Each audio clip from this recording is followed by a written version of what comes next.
Hey. Hi. Hola. Guess the movie that song's in. That wasn't a really good. I literally refuse. I will take no participation in this Boo. game of fake vampires that don't eat and they're vegan. You're giving away the clues. Does anybody I mean, know I it? didn't really do a great job at it, but it. That was. I don't know why That that's was pretty in my on head. key. It's. Not I too mean, bad. it is. Even though it's a bad movie, it's a good soundtrack. Yeah. Good score. Good soundtrack. Hell yeah. And I do give April shit. Same with Frank, by the way. Like, anytime either of you are like, "This movie sucks," I'm like, "You think Twilight's good?" It's Every fun. time. I don't think it's good. Frank I does. think it's really fun It is to sit unintentional. there unintentionally. Yes. I never read the books. I will sit down and watch all the Twilights because they are fun. And I never read the books. No. But I have a best friend that was obsessed with it, and so she would drag me. And one of the last Breaking Dawn, I can't remember the last two that they split. Part 1 and 2. But when something happens, I literally gasped because I didn't know it was going to happen. I laughed. I know. And I love, you know who I love in those two movies is Michael Sheen as one of the main Volturi people. Right? Yeah. He is just having a blast. Totally. Like, he had a blast shooting that movie, being like, "This movie sucks, and I'm gonna do theater." Exactly. Yeah. And I love him for that. Yeah. So good. You gotta own it. Also, like when Dakota Fanning throws the baby in the fire. Yes. That was fucking funny. That was great. The biggest fail, I think, in that, and I've seen some reels about this recently. I don't know why it's been talked about recently, but the redheaded girl that was in the first one. Her name's like Rochelle something. she got replaced by Yes. by Nepo That Baby. was like Yeah. the worst recasting ever. That was such a bummer because that girl was fantastic in the first one, I thought. Yeah, what was her name? I know too much about Twilight. I think it was Yes. Victoria. Yeah, Victoria. But I think her real name's like Rochelle something. Oh, okay. She was good. That's a bummer that she got replaced because of other people being more famous. Yeah. Because they were going to do the same to Taylor Lautner, and then he got buff. Yeah. And then they're like, Apparently. we got to keep him. Because he's buff now. Were you actually I'm part of a team? Edward. You were in the teams. Oh, I was yeah. team Charlie. Well, Charlie's, yeah. I mean, I like Charlie too. He's the only reasonable person in this movie. But everyone else was an idiot. But I want to be a vampire. But they're not real vampires. They have fangs and they bite people. No, they don't. Yeah, they do. What are you talking The about? freaking Cullen clan is like a They're literal eating- suburban freaking vegan ass vampire. Well, they're not vampires because they're trying They also to like glow in the sun. They don't I fucking wouldn't- melt in the sun. I wouldn't be in the suburban. They chose to be in that life. If they weren't in there, Okay. I would be more of a Victoria and the Oh, two I dudes that see. she hangs out with. Okay. I would be a Volturi.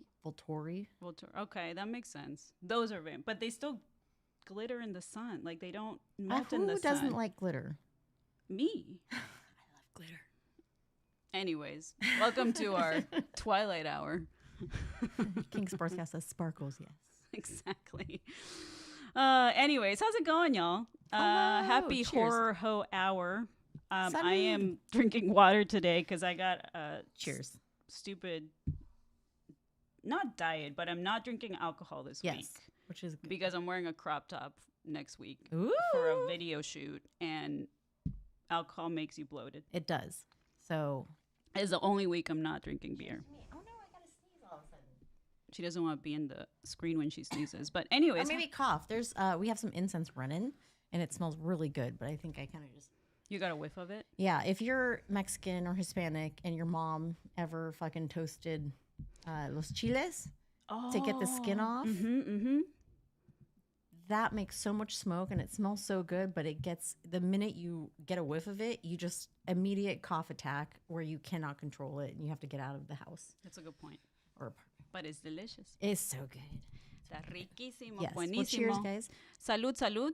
Thanks for being here. Who's here? Let's see. We got King Sports Gal, Rudy, Eddie, the French Taunter, Aníbal, whatever lurkers are not saying hi.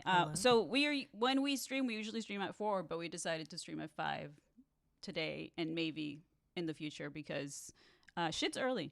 and we got shit to do. So for example, I know we're going to talk about a couple of horror movies that we saw last week that come out this weekend, but I just want to tell you that I saw the best movie that came out this weekend and might be my favorite movie of the year. That's not horror, but it's got a couple of like horror elements to it. Nice. And that movie's called I Love Boosters, which is a new Boots Riley movie. He is famous for doing this other movie called Sorry to Bother You, but he's not just a filmmaker. He's an amazing musician, very anti-capitalist, totally my vibe. If you like really fun, basically timely, surreal art, comedy with a great cast and music, highly recommend you take your ass to the theater this weekend and watch I Love Boosters versus the other two movies we're going to talk about. Except I do recommend Saccharine. Not Passenger, but Saccharine I did like maybe more than you. So we're going to talk about I haven't those. watched Boosters, but maybe I'll watch it this weekend. I think you might If I dig get it. a More shot. so, I think you'll just... It's more my type of movie because of the messaging. Right. Because it's very much about the working class Mhm. and union organizing and all of these things that are very, very timely to the revolutionary times we're going through. But I think you're going to dig it just from an artistic perspective because Yeah. you appreciate movies that aren't boring and actually bring something new Mhm. to the table, Yeah. And I think you're just going to appreciate it from like the craft of it. Okay. That it's, you don't really see the CG, you see actual like beautiful looking visual effects, Mhm. and it's surreal, and you'll like the fashion, you'll like the colors, it's super colorful. Ooh, I love that. It just doesn't look like most movies. Right. It reminds me more of something we would have seen as kids. Okay. So I think that's why you'll dig it. All right. Well, Yeah. I mean, I saw It Is God Is. Oh this yeah, past you weekend. didn't like that one as much, right? It was. It's like a revenge movie, and it's kind of set up, like a very actiony, very intense, almost like a. I don't want to say this, but Quentin Tarantino-esque kind of film Okay. was what the trailer gave me, which I don't usually watch trailers, but I did watch for this one. But yeah, it was really boring. Like ultimately, it just didn't satisfy my revenge flick level. Right. You needed more revenge. I needed more revenge. Okay. The girls were great in it. It was shot great. Had some fun music, but yeah, overall, I was like, Didn't love the story Yeah, as much. yeah. Okay. Well, wait. go see I Love Boosters then. Yeah, go see I Love Boosters. And did you guys hear that Halloween Horror Nights? Ah, that's some Halloween news. Horror Nights. That's right. The best time of the year is coming around the corner, and they just announced, Universal, that we are getting a Sinner's House, which we are fucking stoked about. Honestly, after last year, we're like, there's no way there's going to be anything as good as Terrifier, right? Having Art the Clown around in the actual park. But then they announced Sinners. I know. The So. only thing that bugs me about that is that it's going to be in the upper level. I don't know if you guys are familiar with Universal LA. There's two, it's on a hill. So there's upper level, lower level. The upper level houses I don't think are as fun, except for monsters. Right. But it's going to be where the old Walking Dead was, which I feel like those always are not that great Right. because it's not that big. I was hoping for like a big build out Yeah. down in the lower level of the juke joint. Did I get that right? Is it called the juke It joint? is. Okay, It yeah. is. Yeah. Do you think, though, that maybe they'll actually do something really fun, like, throughout the park that's themed? Or do you think it's yes. just going to be a house? No, I was Because I was thinking going to say, this. because remember, Art the Clown was actually Yeah. running around the park the whole Yeah, night, yeah, and yeah, there were yeah. several of them. So I think that there's going to be a bunch of vampires coming at you. hopefully. And I do want to give a shout out to Bryce because I was talking to him about this in my Discord, and he said I need them to cast the hottest guy in the Irish vampire role so he can step dance all over me. Yes. That's the best. That's So- awesome. So yeah, we're excited about that. We love Sinners. Yeah. Hey Brittany, how's it going, y'all? Hi. So yeah, let's talk really quick about these movies we saw. First of all, we saw Saccharine last Friday, and these two movies come out this weekend, by the way. So these are our kind of recommendations. Go see I Love Boosters for sure. But I actually like Saccharine. I don't think you disliked it when we saw it, but I think you liked it less as time went on. Yes. Yeah. But, versus I actually liked it more as I thought about it. Mm-hmm. So this was specifically a movie that is probably the least marketed or promoted of the month because there's like a shit ton of horror that came out in May. and we still got Backrooms next weekend. But Saccharine was written and directed by Natalie Erica James, and she did this movie that I loved a few years ago called Relic that also wasn't as well known, but it's a really kind of downer but really good horror movie about generational trauma. And so I was really excited to see this because she kind of always brings interesting, philosophical subjects to the front, to the fore of the horror kind of filmmaking. And she just always has something interesting to say that is different than most of the horror movies that come out these, recently, that are very like assembly line product situation, kind of like Passenger, And so this is specifically, without spoiling anything, it's about body dysmorphia and eating disorders. And I thought it was really cool. I think she's a great filmmaker in the way that her movies look. A lot of the special effects and practical effects reminded me a little bit like it had hints of Hannibal, the TV show. And I just thought it looked great. The monster looks awesome. It has like a, by the way, it's about body dysmorphia and eating disorders, but it's also a ghost story. And the ghost or monster kind of has these like Dune, Baron Harkonnen vibes. So it looks disgusting and awesome. So those are all the pluses. This is for sure, I think, is a really well-made movie. I think it could have been way better if it was an hour and a half versus 2 hours, and she cut a couple of the storylines that weren't as necessary. She just said what I was going to say. I read your mind. Yes. Basically, that's how we're going to communicate from now on. But why did you dislike it as time went on, though?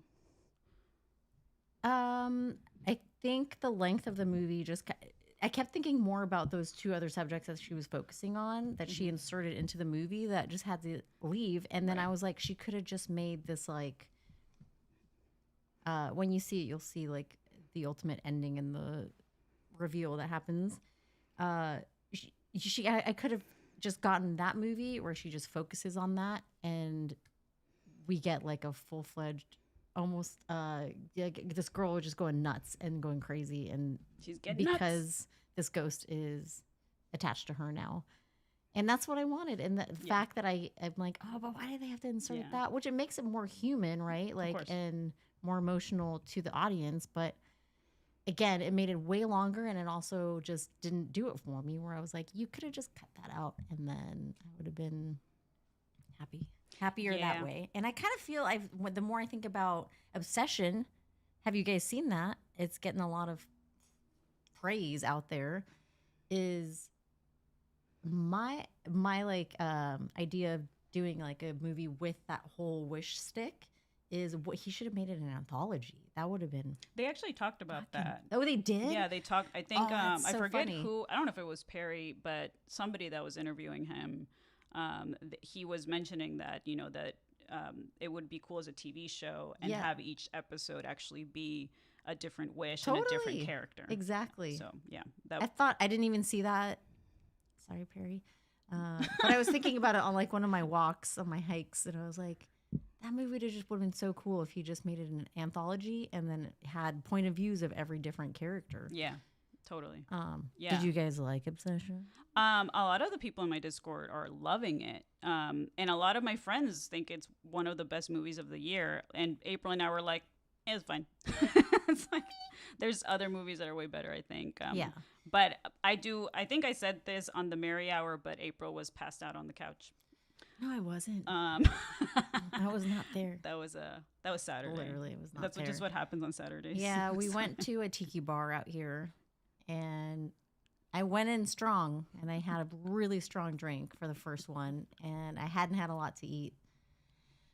And we were with our friend Matt, friend of the live podcast. Matt whatever. Donato, and part of the Merry Hour. Part of the Merry Hour. And he had the Merry Hour at 7 p.m. on a Saturday. I was like, isn't it on Fridays? He's like, we changed it. Okay, fine.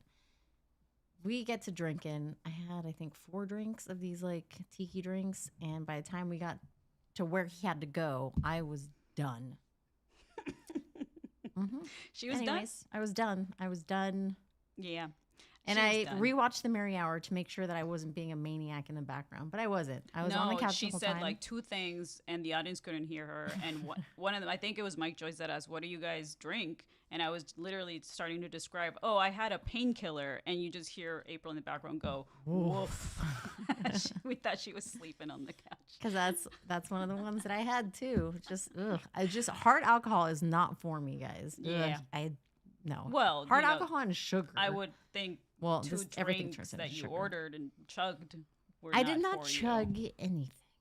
You drank that shit really fast, dude. But anyways, on the Merry Hour, what was I saying? I was talking about how a lot of people really like this movie, and that's great for y'all. But I think if Inde Navarrete was not cast as the lead role of Nikki, the movie wouldn't have been as good. Totally. And I think she made it so much better than the script gave her.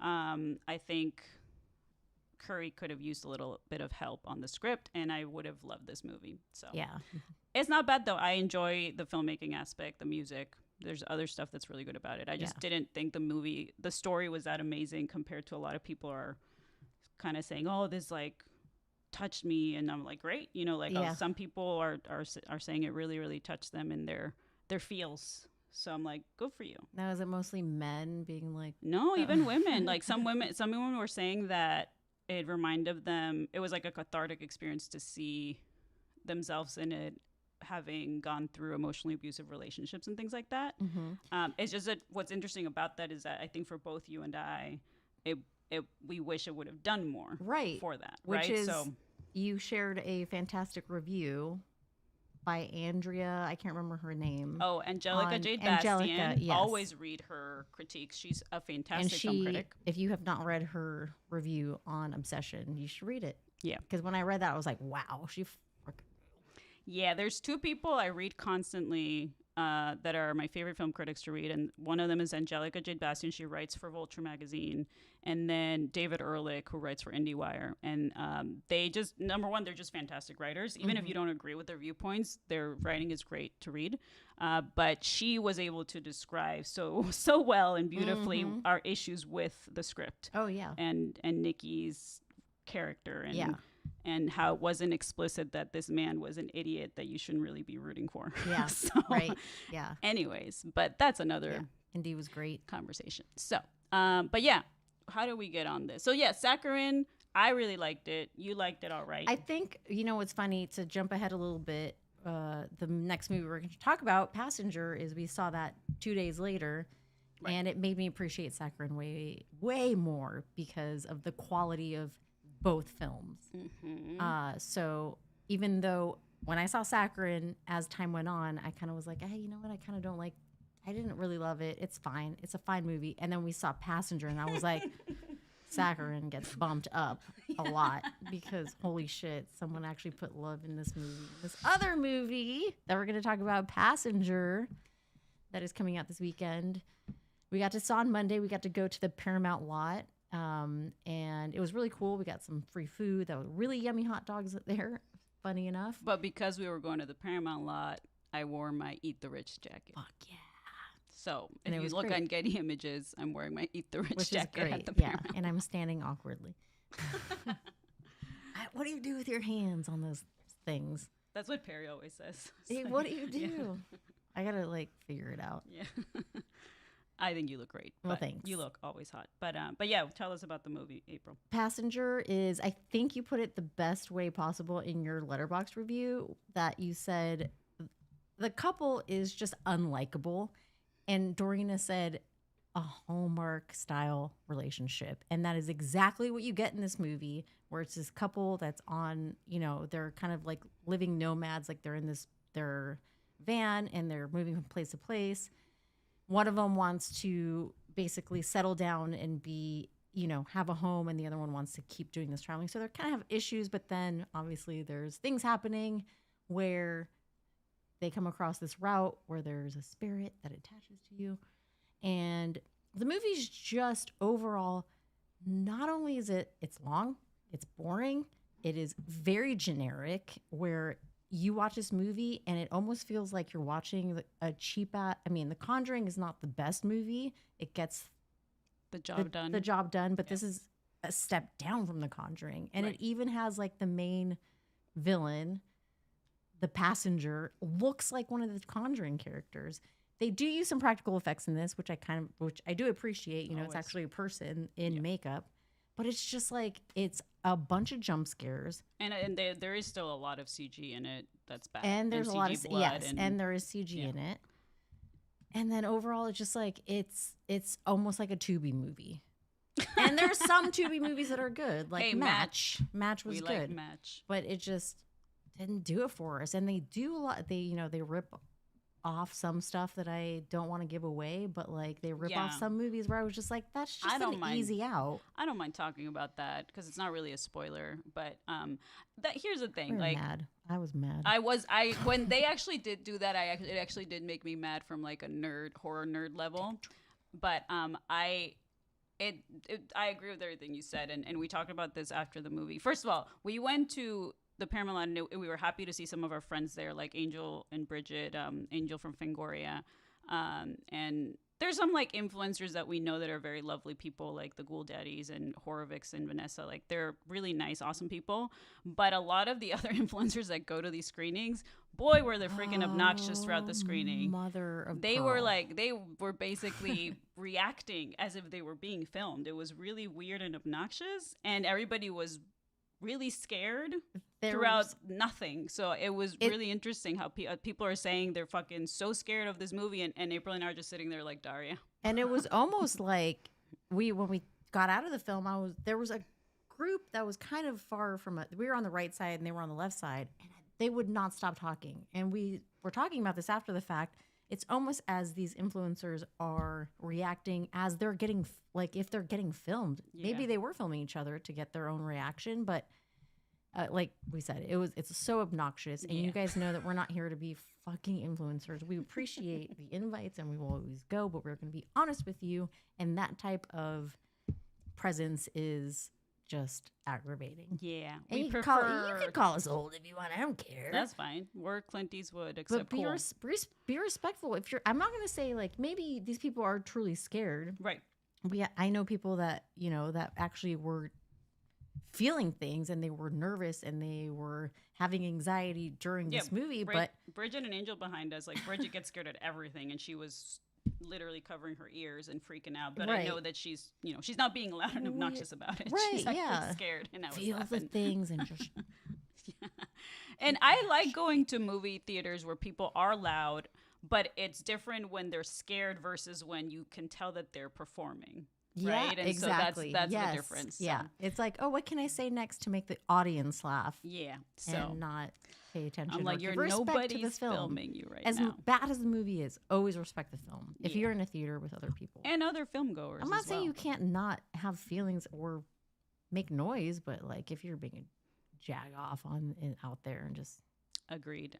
So yeah, fuck out of here. The movie was bizarre. I'll just read you guys my Letterboxd review because that's kind of all I have to say. Mine was I don't short. know if I just said generic garbage. That's literally the 2 words. I don't know if you want to talk about some people that we know worked on the movie, but I gave it 2 stars out of 5. And I said, if this was made in the 80s, it might have been really fun. Alas, we got stale ass CG blood, terrible song choices outside of Christopher Young's score, and the blandest Lifetime movie characters. I blame the douchebags in charge, the Ellisons, and not the crew, of course, because I always think that film crews work very hard, no matter what movie they work on. Absolutely. And including the director, Andre Ovredal, I'm sure I'm saying his name, but he's a Norwegian, and he is known for a movie that I really like, which is The Autopsy of Jane Doe.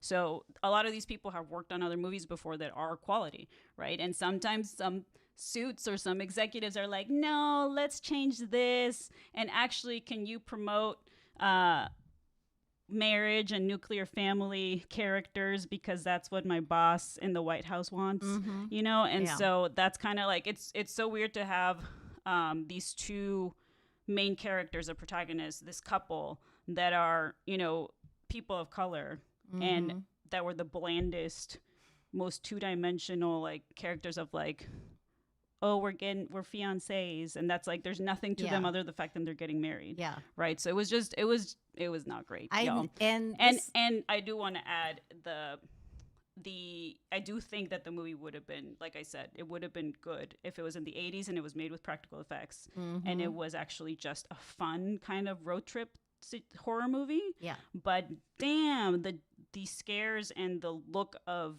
the horror stuff was so generic and bland and uninteresting. Exactly. It was so weird to see everybody jump scaring while we were not reacting. What were you going to say? I don't remember. You're like, I'm just mad about it now. I think I was going to say something about the couple being, they've been together for a while, they get engaged, and obviously this is always for a story, but I don't like when there's two people in a story and something happens to one of them and they kind of just like brush it off. This is your fiance that's asking you what the fuck just happened, and you're just like, oh, nothing, it's fine. Until something bigger happens again, it's for the story. But again, that falls into the same shit that we get all the time. Yeah. Can we have a character just go, I just saw this motherfucker out here. Why are you not fucking listening to me? These 3 scratches on the car, I saw them here. Yeah. We're leaving. Yeah. We're not staying here. Yeah. It's a bad script. Sorry to the man that wrote it. Yeah. But it might have, and that's the thing, you never know. It might have been a more fun script and then they got studio notes, right? You never know what happened. So I don't like dissing the filmmakers. I like dissing the executives. Yes. Of the stupid David Ellison family. Right. Larry so ultimately, just try to raise your own money. Yeah. Make the shit yourself if you can, if you want to be filmmakers. Do you want to tell them what you heard? I have a couple of friends that, because we were posting when we were there, 2 different separate friends that don't know each other had messaged me and said, I heard this film. They were like, how was it? I have 2 people, anterior friends that worked on it and said it was a nightmare. To work on the movie. To work on the movie. On the so set, who the hell knows what happened? I never asked beyond that because I also don't. I was like, oh man, that sucks. Also, the movie sucks. So yeah. And I heard from another person we know that they said the same thing, that they thought the people that worked on the movie thought the movie was trash, which is awful. Did. So it's a bummer, right? Because there's giant crews that work in these movies and they work hard, and to get a product that was fucked with, it sucks. So I don't think you should see Passenger. I think you should see Saccharine this weekend and I Love Boosters. Yes. Because Passenger was quite a bummer because it didn't look that bad, but it just, like you said, it ended up being like one of the really bad Blumhouse movies kind of thing. Right. And I do have to say, like, I said it in the Letterboxd review, it's been a while where I've actually sat through a movie in the theater where I've noticed how bad the music supervision choices were. Oh, God. So Christopher Young is the guy that scored it, and he's well known for being a legend who scored things like Hellraiser back in the day. He's been around for a while. His score was perfectly fine, but the music choices, the song choices were like some of the worst music I've heard in a while. Yeah. Like trash. Wow. Almost like sometimes that is like the savior of the film, and not even that, unfortunately. Much like how I felt about The Bride, which I hate saying that because Hildur. Oh my God. Scored that. Don't even bring that back. I'm like Brittany. She's like, not asking for the tea, can't relate. I'm like, I would have asked for the tea.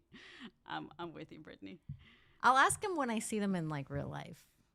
Yeah, that's true. As opposed to just because I mean, DMing. honestly, I don't even care that much about the movie. If it was a movie like I cared about, then I'd be like, tell me what happened. Oh, whereas like for me, I'm like, what the Ellisons do, what these douchebag billionaires do, tell me. So at some point, take us out to drinks and then we'll talk to them about it. Never my homies down. Yeah. We are getting out of here soon. I gotta go because guess what I'm seeing tonight? What are you seeing? I know what you're seeing. The last spooky movie that I'm excited about for May, which is Backrooms. Get to see it 1 week early. Sadly, Dorina is not going to join me because she has to do other stuff. Tonight. She's going out of town. So I'm going with a friend of ours, Eric Goldman. That's right. And I'm excited. And that's why we got to rush out of here because he's picking me up soon. Yeah. You got to let me know how you like it. And thank you. I think King Sports Gal said nice begonia shirt. Oh, yeah. Check out her Ginger Snap shirt. I also saw Ginger Snaps was mentioned. Thank you for that. And Rudy said we're always matching without trying. We're all both wearing hoops. Oh, how funny. We don't talk to we don't ever the only time I've ever said anything was Bone Temple when I was like, wear something that's like Jimmy-esque. Like the Jimmys, yeah. But Rudy said he's waiting for my movie. So yes. That's right, Rudy. I Me got too. Thank Thank you, many Rudy. ideas. I know. We're gonna get it done. Yeah. All right. So we're getting out here soon. If you got any comments, concerns, you can hit us up at streamlabs.com/horror host. Before we get out of here, we're going to play our little horror movie trivia game. And King Sports Gal, it is not a date. This is my friend that I've known for like 25 years. That they bonded over No Doubt. No Doubt, which we are all going to go see next week at the Sphere in Vegas, which I'm stoked about seeing the boys. Tony, Tom, and Adrian, and Gabriel, and Steven. You should tell them about the Instagram situation. When they were prepping for the Sphere show, Tony, Tom, and Adrian were rehearsing, and they posted a video, and I wrote a comment, and I said, I can't wait to go support Tony, Tom, and Adrian, or to go watch or something. And not Gwen. I just didn't mention Gwen. And it kind of, I'm not going to say it blew up, but it got a lot of likes and it got a lot of feedback. A lot of it was positive. They're like, I'm with you, girl. Like, Gwen sucks. No, she does. But then I had people that were like, I hope I don't sit next to you next to an asshole like you. I'm like, first of all, I'm not going to be sitting. We're not going to be sitting. We're going to be standing. First of to all, watch the show, not the stupid Sphere thing that's happening in the background. Well, when I went to see you two at the Sphere, it was fucking awesome. But I'm just there because April's like, want to come? I'm like, the only time I ever saw No Doubt was actually when they opened for you two in their Elevation tour, which was like 20 fucking years ago. Yeah. So that should VH1 I'm just there did for the music. Yeah, VH1 did it was like behind the music or something, and they did like a where they followed them around. So they talked to you two and No Doubt. I have it on VHS somewhere because I recorded it because I was obsessed with them. I had back in the day. Right. That was my band. Did you see Battle Royale? Yes. Okay. Here's a question. Okay. Battle Royale. Koshun Takami's influential 1999 dystopian novel is about a group of schoolchildren forced to fight whom to death? You guys ready for this one? Does anyone want to answer? Other school children. Right? That's right. Okay. The options were A, teachers, B, zombies, C, aliens, D, one another, and D is the correct answer. You were even more specific, so good job. Other school children, yeah. It just is one another. Have you guys have not seen Battle Royale? It's very good, and that's what Hunger Games ripped off. Yes. So. All right, my turn. Hopefully I don't get one where I can't. Okay. What is this? I don't know if you'd know that. But a lot of them are books and people don't read. I read the classics. Well, let's try this one. Okay, in 2001, what creature was reported to be over 300 people? Sorry, hold on. What creature was reported by over 300 people to be attacking residents of New Delhi at night? And this was in what year? 2001. I would have never gotten this. What are the options? The options are the Wolf of Delhi. Okay. One of them is Monkey Man. And I'm going to screw up these last two. Penchapenechi? I thought you were going to say Pencha Pendejo. Or Vampire, but it's Dhampir. Ooh. All right. And what was the place they attacked? New Delhi. Oh, so then the first one. Because didn't you say Delhi in the name? Yeah, I said the Wolf of Delhi. The Wolf of Delhi. That's what I'm going with. Does anyone want to take a shot out there? The Wolf of Delhi. That's my final answer. Anybody? 3, 2, 1. Monkey Man. Oh. I don't remember this. Now I want to look this up. I'll look this up later when I get home. Lords and Hammers got it. You got beat. Oh, shit. Nice. Good job. Excellent work. Muy bien, mijo. Muy bien. Thank you, guys. So with that, we're getting the fuck out of here. So April can go see Backrooms, and I can go get my shit ready because I got a music video shoot next weekend. Yay! And I got to finish prepping for it before the week. So, and because we're going to fucking see No Doubt next week. Vegas. And I'm going to wear my anti-Peter Thiel prayer app shirt and be like, Gwen, leave the fascism and come back to us. Can you stop? But I'm just there for the music and yeah. to see April freak the fuck out. So thanks for hanging, everybody. Thank you, guys. If you're going to see movies in this theater, my top pick is I Love Boosters. It's so good. It is such a breath of fresh air in the assembly line product bullshit. And then if you want to see a horror movie, I recommend Saccharine. it's very, very good in my opinion compared to like Passenger or other shit that's out. So that's my recommendation. I don't know if April has I don't any. have any this week. She doesn't have any this week. No. Listen to Florence and the Machine because I went to go see her on that's Tuesday. Right. Really quick before we leave, you didn't tell me about the concert, but you loved it because so she's good. like, I'm going to go see Florence. I was like, I'm so jealous because she's awesome. Amazing. I got to see her out here at the Forum. It was her second to last show. And I've never seen her. I don't really even listen to that music, but that woman can sing and give such an amazing performance. And it's mostly just her just out there singing. I mean, and her band. And it was beautiful. I cried a lot. Yay. And she sang my favorite song, Seven Devils. And that was the most amazing performance. Fuck yeah. It was so cool. Awesome. So, I'm so glad you went. Yeah. All right, kids. You're the best. Thank you, guys. I don't know. We'll see you next week, but we'll definitely see you the week after that. You guys rule. Have a lovely Memorial Day weekend. Yeah. Remember that we have weekends because of unions, so go see I Love Boosters. Mm-hmm. You guys are the best. Bye, guys. Bye.